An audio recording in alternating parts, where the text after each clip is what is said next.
E se eu te dissesse que, em Black Clover, o livro que escolhe você define não só sua magia, mas o seu destino? Que um trevo de 3 folhas dá poder e o de 4 abençoa, porém, o de 5 abriga um demônio. Hoje você vai entender por que é a mana negativa e como magias compostas quebram limites, e porque só o arcano e o sagrado realmente matam demônios. Fala pessoal, bem-vindos ao canal Sinjo. Nesse vídeo vamos mergulhar fundo no universo de Black Clover para entender detalhadamente como funciona a magia. Abordaremos desde os fundamentos do mana e dos grimórios até as formas mais avançadas de feitiços e os estágios de poder mágico. Ao final você saberá exatamente como a magia funciona em Black Clover, quais são as condições para usá-las e as diversas classificações e níveis que o autor Yuki Tabata estabeleceu oficialmente. Sem mais delongas, vamos começar pelos princípios básicos.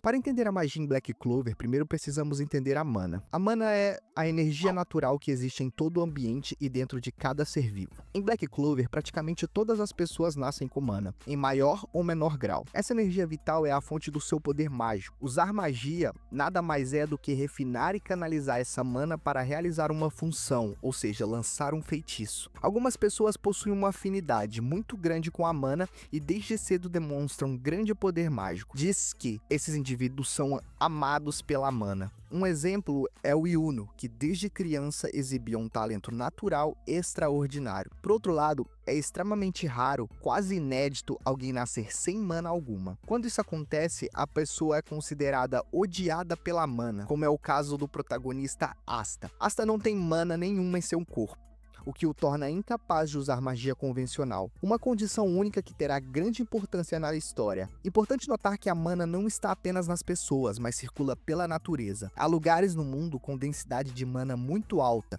o que resulta em fenômenos naturais bizarros e climas extremos. Um exemplo são as grandes zonas mágicas, regiões tão ricas em mana que a paisagem e o clima se tornam imprevisíveis e perigosos, como florestas enevoadas eternamente, desertos congelados, etc. Nesses locais, apenas magos habilidosos conseguem sobreviver, pois é preciso controlar a mana externa ao seu favor. Vale lembrar também que usar magia consome a mana da pessoa. Se um mago gasta toda a sua mana em combate, ele fica exausto e pode até perder a consciência. Por isso, o gerenciamento de mana é crucial em batalhas. Magos treinam para aumentar suas reservas de mana e usá-lo de forma mais eficiente. Técnicas avançadas como Mana Skin, a pele de mana, que envolve o corpo, e a Mana Zone, a zona de mana, que permite controlar a mana ao redor em um espaço, são truques que magos experientes usam para maximizar seu poder e defesa. Agora que entendemos o que é a mana, vamos ver como os magos iniciam sua jornada adquirindo seus grimórios. Ninguém se torna um grande mago do dia para a noite. Tudo começa com um grimório. Os grimórios são livros mágicos especiais que contêm os feitiços de um mago e servem para amplificar seu poder. Todos os anos acontece uma cerimônia de aceitação de grimórios para jovens que completam 15 anos. Nessa cerimônia, cada jovem é selecionado por um grimório apropriado para ele. Os livros literalmente flutuam das estantes em direção ao seu novo dono quando reconhece uma compatibilidade com a pessoa. É um momento marcante, pois simboliza o início da vida do personagem como mago de verdade. Cada grimório carrega na capa o símbolo do reino de origem do mago. No caso do reino Clover, que é o foco principal da série, a maioria esmagadora dos magos recebe grimórios com o tradicional trevo de 3 folhas na capa. Uma vez que o jovem obtém seu grimório, ele passa a carregar esse livro consigo. O grimório responde somente ao seu dono, pois está conectado à alma do mago. Por isso, um mago não pode simplesmente usar o grimório de outra pessoa. O livro não irá obedecer. Quando está em uso, o grimório costuma levitar ao lado do mago e folhear as páginas sozinhos até a página do feitiço que o mago deseja invocar. Já quando não está em uso, muitos magos guardam seu livro em bolsas especiais penduradas na cintura ou em bandoleiras para mantê-lo seguro. Uma característica interessante é que os grimórios vêm quase vazios inicialmente. Eles têm páginas em brancos que vão sendo preenchidas ao longo do tempo. Conforme o mago cresce em habilidade e em desenvolvimento pessoal, novos feitiços aparecem magicamente escritos em seu grimório, prontos para uso. Ou seja, não é o mago que escreve seus feitiços, é o próprio grimório que inscreve novas magias quando o dono atinge um novo patamar. Esses novos feitiços normalmente surgem em situações de grande esforço ou necessidade, muitas vezes catalisados por momentos emocionais ou decisivos na vida do personagem. Se o dono de um grimório Grimório morre, seu livro se desintegra passado um tempo, desaparecendo da existência. O Grimório volta à Torre de Origem juntamente com todos os feitiços únicos que aquele mago desenvolveu. Isso significa que as magias cultivadas por um mago ao longo da vida não podem ser herdadas por outro normalmente. A sabedoria daquele Grimório morre com ele, salvo raras exceções. Agora que entendemos como um mago inicia seu caminho recebendo um Grimório, vamos falar dos trevos na capa desses livros e seus diferentes significados, pois isso está ligado ao potencial do mago. Os Grimórios vêm marcados com um trevo de 3, 4 ou 5 folhas. Esse não é um detalhe estético qualquer. Cada variação tem um significado especial no mundo de Black Clover, baseado em lendas antigas do universo. O Grimório de 3 folhas é o mais comum. Diz a tradição que cada folha do trevo representa uma virtude: fé, esperança e amor. Quase todos os magos recebem Grimórios de 3 folhas e mesmo assim eles conseguem realizar feitos mágicos notáveis. Um Grimório de 3 folhas indica que o mago está dentro da normalidade, digamos assim, em termos de potencial mágico. Já o Grimório de 4 folhas é extremamente raro e cobiçado. A quarta folha do trevo simboliza a boa sorte. Apenas magos verdadeiramente excepcionais são abençoados com um Grimório de 4 folhas. Na história temos alguns exemplos famosos. Por exemplo, o primeiro rei mago, Lumière, possui um Grimório de 4 folhas, assim como Yuno recebe um durante a cerimônia inicial. Ter 4 folhas significa que um mago tem um talento nato fenomenal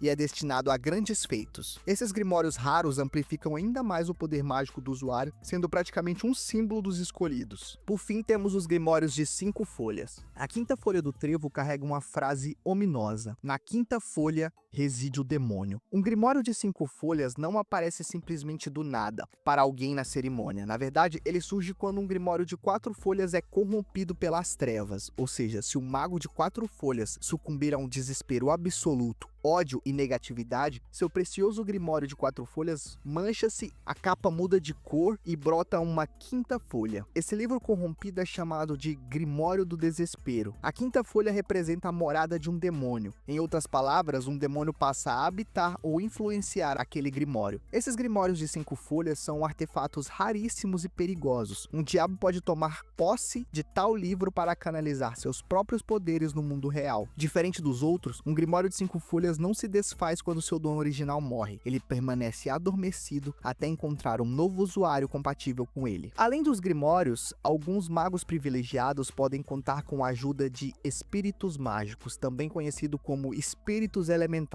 No universo de Black Clover, existem 4 grandes espíritos da natureza, cada um associado a um dos 4 elementos primordiais: fogo, vento, água e terra. Esses espíritos lendários escolhem um parceiro humano para apoiar, aumentando imensamente o poder mágico desse hospedeiro. Vamos apresentar os espíritos conhecidos. Salamandra, que é o espírito do fogo, tem a forma de um grande dragão ou largato flamejante. A salamandra representa o fogo e aumenta drasticamente o poder de fogo do mago que ela escolhe. Inicialmente na história, esse espírito pertence a Fana, do Olho do Sol da Meia-Noite. Mais tarde, após eventos nas Florestas das Bruxas, a salamandra passa a acompanhar Fuegoleon Vermilion, capitão dos Leões Carmesim. Quando a salamandra aceita Fuegoleon, vemos o quão poderoso um capitão se torna com um espírito. Ele consegue invocar chamas gigantescas e uma garra de fogo imensa em batalha. É dito que a salamandra é o mais forte dos espíritos em termos de poder bruto. Agora vamos falar da Sylph, o espírito do vento. A Belle é uma pequena fada alada que controla o vento. Sylph escolheu Yuno como seu parceiro. Após Yuno encontrar um artefato em uma dungeon, desde então Sylph, a quem Yuno apelidou carinhosamente de Belle, fica sempre ao lado dele. Com o espírito do vento, Yuno consegue feitos incríveis como controlar o ar ao redor, criar tornados e até vestir uma aura chamada Spirit Dive, em que ele funde seu poder com o de Sylph para ficar extremamente rápido e forte. Sylph amplifica a magia de vento de Yuno a níveis sobre-humanos, ajudando a rivalizar com magos de alto escalão. O próximo espírito é o espírito da água, chamado de Undine, uma figura feminina feita de água, uma espécie de ninfa ou sereia mágica. Undine é o espírito que protege o reino Hurt e tradicionalmente faz contrato com a rainha daquele reino. Durante boa parte da saga, Undine está vinculada à princesa Lolopética, fornecendo à rainha imenso poder para controlar a água e proteger seu país com feitiços de larga escala como a barreira de água em torno do reino. Em determinado ponto da história, Lolopética é incapacitada pela maldição de um demônio e Undine Undine acaba formando contrato com Noelle Silva, temporariamente para enfrentar a ameaça. Com o poder da Undine, Noelle desperta uma forma de batalha muito mais poderosa. Sua armadura de Valkyria se torna a forma Saint Valkyrie. Undine é um espírito sábio e protetor, e sua magia curativa e ofensiva é valiosíssima.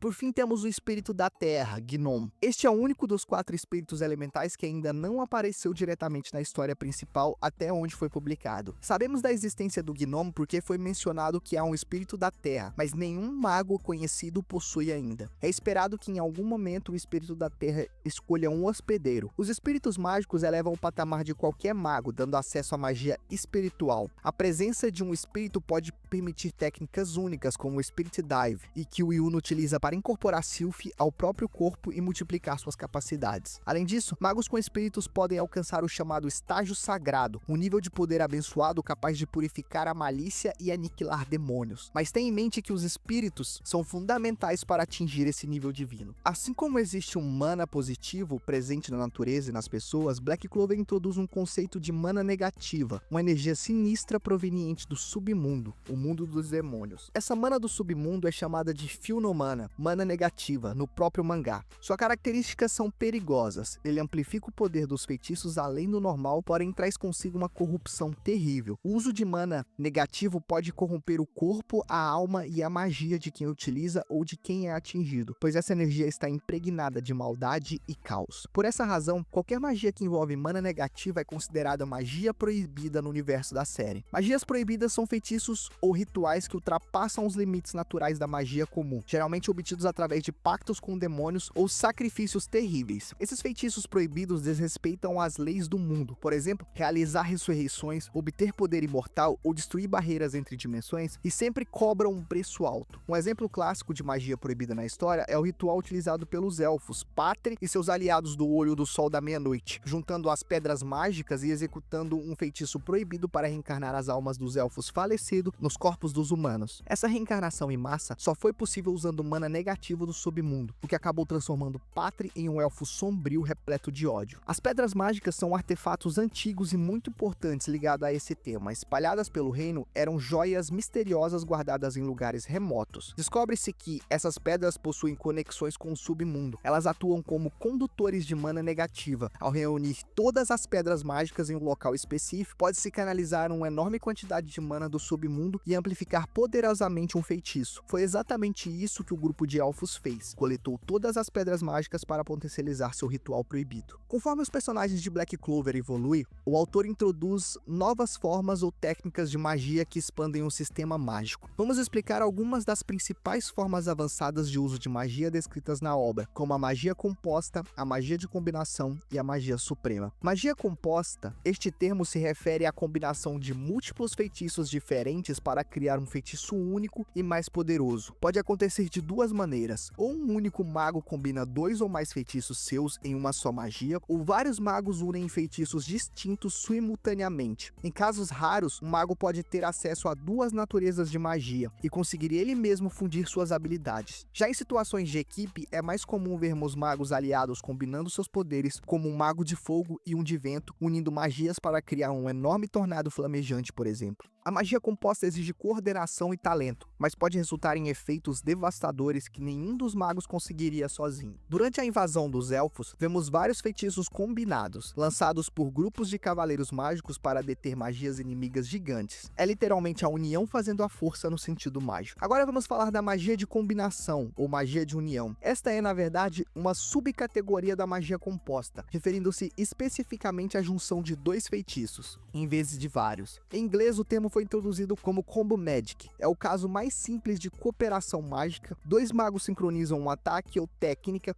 para que seus 2 feitiços se fundem em um só. Há diversos exemplos práticos. Asta e Gaut combinaram antimagia com reflexos de espelho para multiplicar cortes negros. Yuno e Langris uniram vento e espaço para criar uma chuva de espadas de vento teleguiados. Noelle e Mimosa combinaram água e plantas, e assim por diante. Sempre que 2 feitiços se encaixam bem, a magia de união produz um resultado amplificado. Até mesmo Yami e Charlotte juntaram ataques para destruir um adversário poderoso em certa ocasião. Portanto, Gatai Mahou nada mais é do que magia composta de 2 elementos, mostrando como o trabalho em dupla pode superar limites individuais. Bom, também existe as magias supremas, chamadas em japonês Kyokyoku Mahou, também chamada de magia última ou magia definitiva. Esta é descrita como a técnica secreta suprema da tribo dos elfos. É a forma de magia mais poderosa que um indivíduo pode lançar, pois consiste em liberar todo o potencial mágico de uma vez só em um único feitiço grandioso. A magia suprema utiliza 100% da mana do mago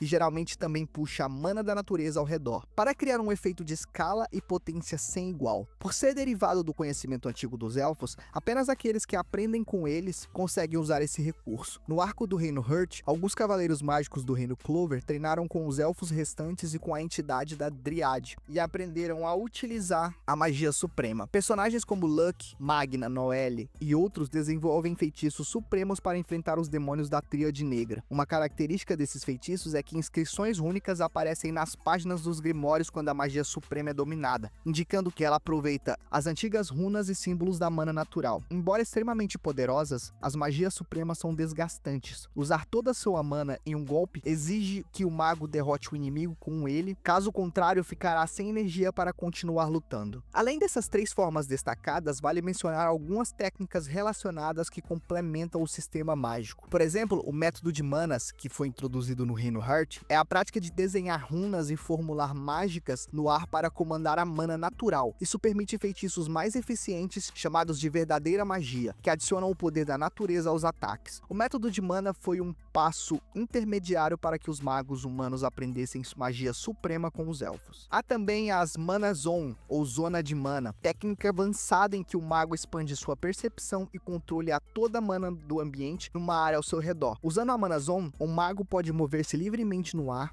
aumentar o alcance e intensidade de feitiços e até antecipar movimentos inimigos dentro desse espaço. É uma habilidade que somente magos de nível muito alto com grande destreza conseguem usar. Também existem as magias de reforço, que consiste em canalizar mana para aumentar atributos físicos. Muitos personagens combinam isso com seu estilo de luta. É básico, mas se torna avançado quando combinada com a Mana Zone, permitindo golpes precisos e devastadores. No arco do Reino Hurt, somos apresentados a um sistema formal de classificação do poder mágico, chamado Estágios Mágicos. A rainha Lolopética criou esse sistema para avaliar tanto seus próprios cidadãos quanto aliados e possíveis inimigos, especialmente em preparação para a ameaça dos demônios. Os estágios vão de estágio 9 até o estágio 0, sendo o 9 o nível mais baixo e o 0 o mais alto. É contraintuitivo à primeira vista, já que o 0 é o topo, mas funciona como um ranqueamento numérico. Quanto menor o número do estágio, mais poderoso e habilidoso é o mago. O estágio 9 seria alguém com pouquíssimo poder mágico, praticamente um cidadão comum que mal consegue usar magia para tarefas cotidianas. Muitos plebeus sem treinamentos formal estariam no estágio 9 e 8. Eles possuem mana, mas tão pouco que seus feitiços são inofensivos ou limitados. Conforme o número desce, o nível aumenta. No estágio 5 ou 4 seriam magos medianos, possivelmente membros de ordens inferiores dos cavaleiros mágicos ou magos formados, mas não excepcionais. Já o estágio 3, 2 e 1 englobam magos de alto nível, cavaleiros mágicos experientes, vice-capitões de esquadrões, magos reais talentosos. Nesses níveis, os magos conseguem derrotar dezenas de inimigos inferiores sozinhos e executar magia complexa com facilidade. O estágio 0 é a elite absoluta dentre os humanos normais, aqueles poucos indivíduos cujo poder vale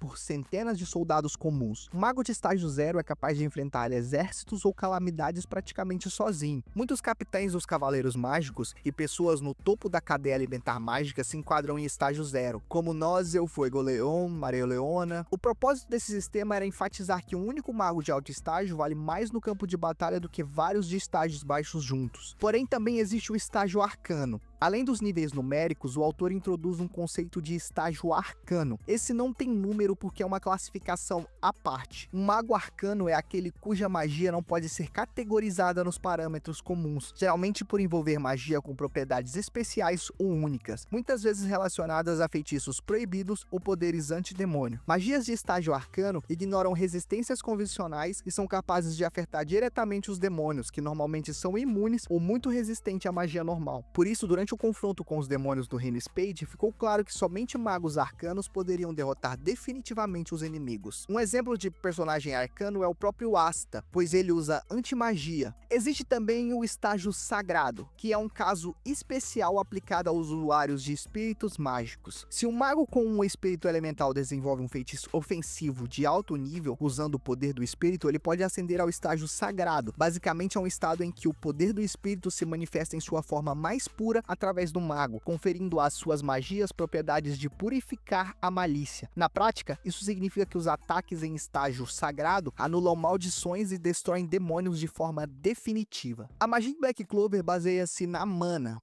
uma energia onipresente que habilita praticamente todos a usarem algum feitiço. A jornada de um mago começa ao receber um Grimório aos 15 anos, livro que cresce junto com ele e cujo símbolo já diz muito sobre seu potencial e destino. Os espíritos elementais são aliados poderosos que ampliam a magia dos escolhidos e até possibilitam alcançar o estágio sagrado. Por outro lado, aprendemos sobre a mana negativa do submundo, combustível de magias proibidas que corrompem e dão origem aos demônios, algo contra o qual só forças especiais podem lutar. As técnicas avançadas que Tabata introduziu, como magias combinadas entre magos, magias compostas multielementares e as magias supremas dos elfos, mostram que o sistema mágico tem muitas camadas estratégicas. Com base nas informações oficiais da obra, fica claro que a magia em Black Clover é rica em detalhes e regras internas, tornando as lutas emocionantes e coerentes. Cada personagem evolui descobrindo novos usos para a mana, ultrapassando limites por meio de treino, trabalho em equipe ou até pactos arriscados. Esperamos que com este vídeo você tenha agora uma visão completa de como a magia funciona nesse universo. Desde o momento em que um jovem pega seu primeiro Grimório até os feitiços lendários capazes de salvar ou destruir o mundo. Obrigado por assistir a esta explicação detalhada. Se você gostou e quer ver mais conteúdos de Black Clover ou de outros universos, fique ligado no canal. Até a próxima!